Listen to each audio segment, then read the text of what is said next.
This is the new G5 command center for the new BC20 and BC Home. Like the previous models, all the water connections can be found at the back of the unit. The new interactive LCD is found on the front of the unit and is used to control the HydroTap and turns it on and off.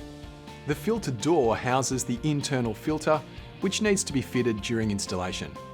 Here's what you should receive in your new G5 HydroTap box: the command center, braided hose, IEC power lead, and quick guide instructions, which include a QR code link to the installation video you're now watching. You'll also receive the tap or faucet you ordered with your HydroTap purchase. The tap or faucet installation videos are separate to the command center videos and can also be viewed on the Zip website. To install your HydroTap correctly, ventilation is critical to its correct operation.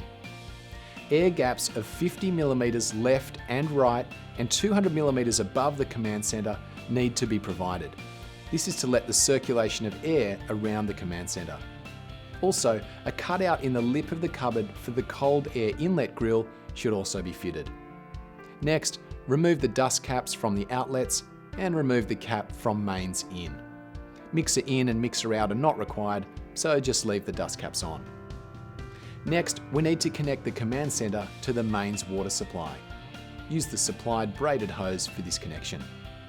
Connect the end with the elbow to the mains in on the command center. Your Zip HydroTap also comes with an inline filter. Connect this to your mains water supply. Do these connections up finger tight and then tighten the last quarter to half a turn with a shifting spanner. Next, connect the other end of the braided hose to the inline filter and tighten this the same way. The tap of the HydroTap is electronic and the communication USB cable needs to be connected. Connect the female USB cable from the command center to the male USB cable from the tap. Make sure you orientate them correctly, and you should hear a click when the cables have been connected properly. Once they're connected, wind the cables up and secure it at the rear of the cupboard. This is to keep it out of the way of mechanical or water damage that may occur in the cupboard. Next, the hoses need to be connected to the command center. The red silicone hose is for the boiling water out. The clear hose is for the vent, and the blue hose is for the chilled water out. You need to make sure you have constant fall from the tap to the command center. Measure and cut the silicone hoses to length. Push the silicone hose onto the nib so that at least 15mm of the nib is covered by the hose. No cable ties or clamps are required, as the silicone hose will hold itself to the nib. Next, plug the IEC power cord into the HydroTap. The command center no longer has an on-off switch. Power on-off is now controlled via the LCD. The filter for the HydroTap comes loose in the filter compartment. Open the filter door, remove the plastic wrapping from the filter, and fit the filter into the filter head. Locate the filter, push up and turn clockwise. The filter will stop turning when it's in place. Your HydroTap is designed to be used frequently, so only commission the HydroTap if you're planning on using it straight away.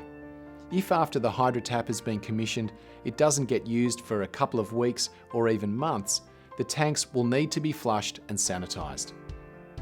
The LCD has a protective cover on it, so just remove this cover before starting the commissioning process. Turn on the water supply and then the power point. The first screen shows the model number and serial number of the HydroTap, and it also gives you the option to change the language used on the LCD. The default language is English. Press the arrow button to go to the next screen. The next screen explains the reason for commissioning the HydroTap. Press the arrow button to go to the next screen. Next, the internal filter needs to be flushed. Using a bucket, place the filter flush hose in the bucket and open the stopcock. Press the play button and the filter flush process will start. And this process is timed to take 2 minutes.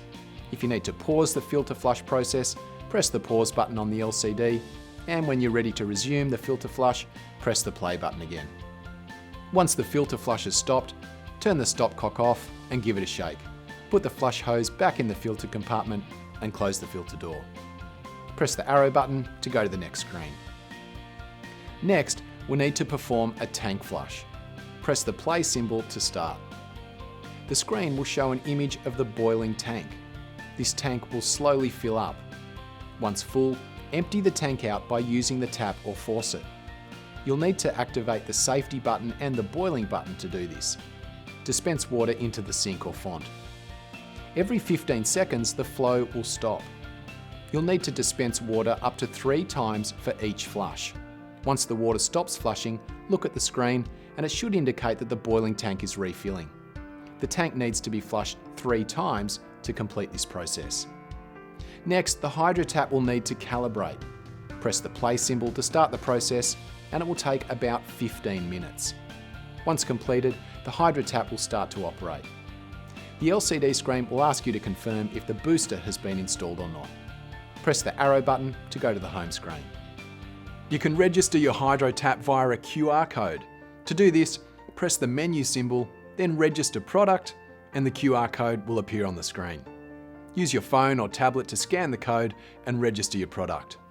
Please visit zipwater.com for any further help videos or information on your new HydroTap G5.